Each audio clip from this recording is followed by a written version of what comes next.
America అధ్యక్షుడు Trump కు భారీ షాక్ తగిలింది.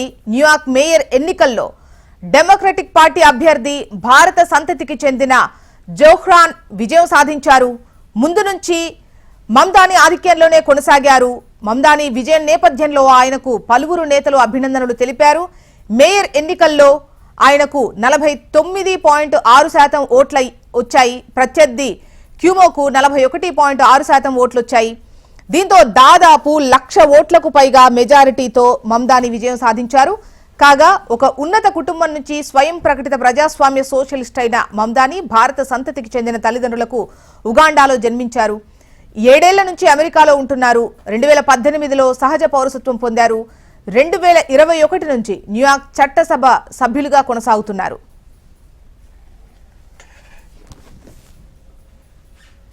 ఇక ఎన్నికల సందర్భంగా మంగళవారం ఓటర్లు భారీ సంఖ్యలో వచ్చారు.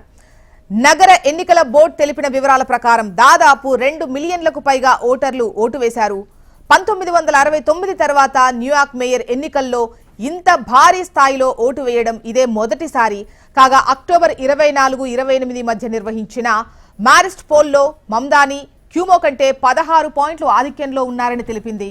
ఇక రిపబ్లిక్ కర్టిస్ సైడా అనే సంస్థ కూడా ఆయనకు 16% ఆధిక్యాన్ని అంచనా వేసింది.